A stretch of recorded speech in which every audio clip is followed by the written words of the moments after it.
You mentioned that you were with a company that 10x'd in 2.5 years.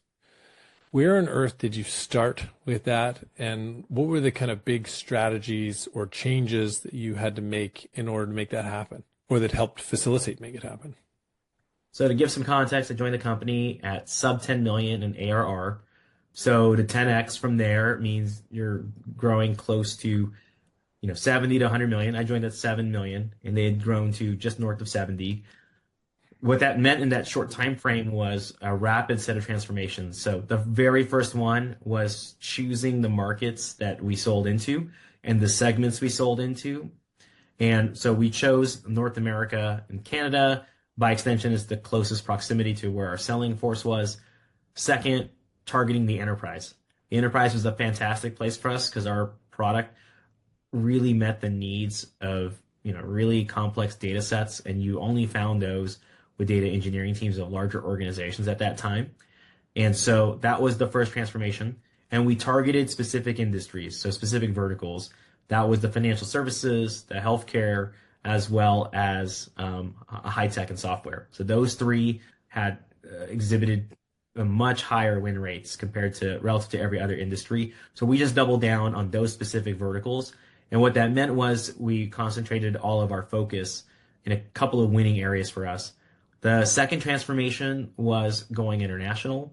And so we had to identify what our growth model was to establish a beachhead in new areas. And so because our product was localized in English, it made sense for us to explore UK, Ireland, maybe even Australia, as well as Singapore. So those were some of the offices that we launched over time. And then thirdly was we needed to go down market as opposed to going up market that you'll see with other startups. So our company was focused at the enterprise, but because of our customer acquisition cost, our payback period would be way too long at a lower price point. And so what we needed to do is figure out how could we embed our product or go through a seller or a set of resellers that would sell to that mid-market segment for us.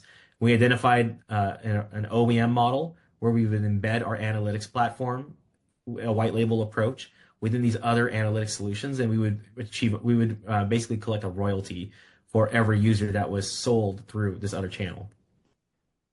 Incredible. That's amazing.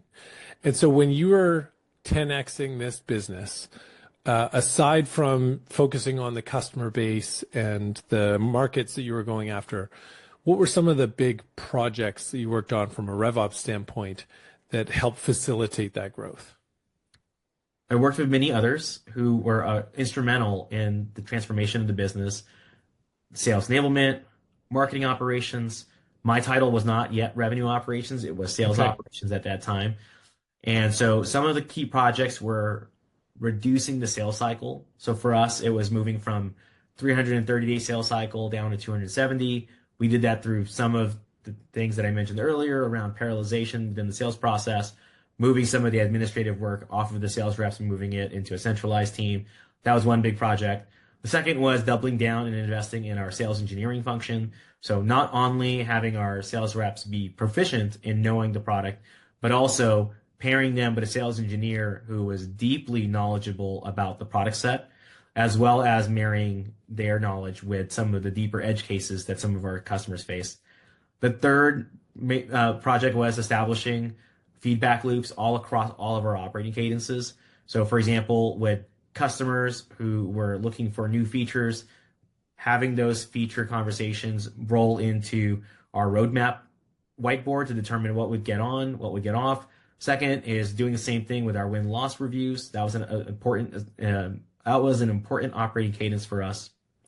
The third thing that we invested in was identifying some automation tools, particularly with our emerging function at the time, which was sales development. We were sending way too few emails and making way too few calls. So we had invested in tools like Outreach. We brought in a dialer, and so we started enriching much of our data. And this was, mind you, 7, 8 years ago. And so these tools were just starting to come onto the market at that time. And they tremendously helped us increase our output. And then from there, we had to work on our quality, our conversion rates. So we started enriching our data and then really trying to identify what worked for us. So A/B testing all of our messaging, putting in some simple reminder processes with follow-ups with folks who would schedule a meeting with us, and then setting agendas, and then having a clear-cut playbook by vertical so that we didn't have to be as generic. We could be as relevant as possible to that specific vertical.